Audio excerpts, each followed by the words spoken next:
সেই সময়ৰ শংকৰ সংঘ বৰ্তমানৰ শ্ৰীমন্ত শংকৰদেৱ সংঘ ৯৪ বছৰ বয়সত ভৰি দিলে শ্ৰীমন্ত শংকৰদেৱ সংঘই আৰু ৯৪ বছৰীয়া বাৰ্ষিক অধিৱেশনৰ আজি তৃতীয়টো দিন যোৰহাটৰ মৌবন্ধাৰ এৰালতলি পথাৰৰ বৈষ্ণৱ পণ্ডিত সোণাৰাম চুতীয়া সমন্বয় ক্ষেত্ৰ যি ঠাইত আজি ৩ দিন ধৰি আমি আছো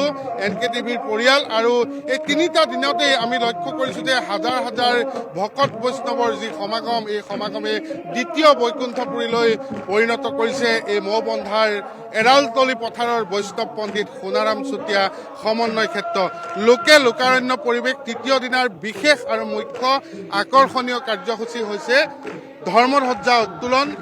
তাৰ পাছতেই ভাগৱত যাত্ৰা তাৰ বাবে ইতিমধ্যে সকলো সাজু হৈ উঠিছে কেন্দ্ৰীয় সেৱা বাহিনীৰ নেতৃত্বত বিশাল বেৰিকেড তেওঁলোকে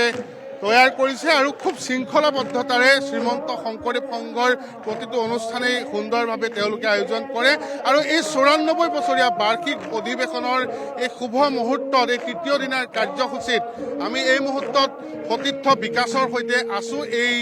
ধৰ্মধ্বজা উত্তোলনস্থলীত আৰু যি পৰিৱেশে বিৰাজ কৰিছে আচলতে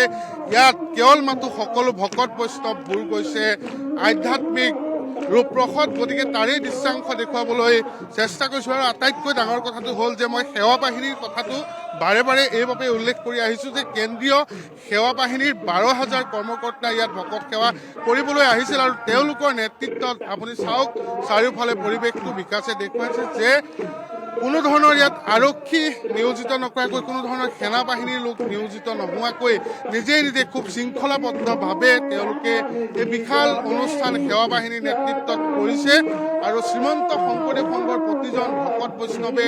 এই ধৰণে হৰিনামৰ ৰসত বিলীন হোৱা দেখিবলৈ পোৱা গৈছে তৃতীয় দিনা কাৰ্যসূচীত মই অকণমান হৰিনামৰ মাজলৈ যাম বিকাশে পৰিৱেশটো দেখুৱাই যাব তাৰ পাছত আকৌ কথা পাতিম ধৰ্মধ্বজা উত্তোলন কিছু সময়ৰ পিছতে পদাধিকাৰ বাপে কৰিব তাৰ আগমুহূৰ্তৰ দৃশ্যাংশ মই ইয়াৰ বিকাশৰ জৰিয়তে দেখুওৱাৰ প্ৰয়াস কৰিছোঁ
Dori kaya som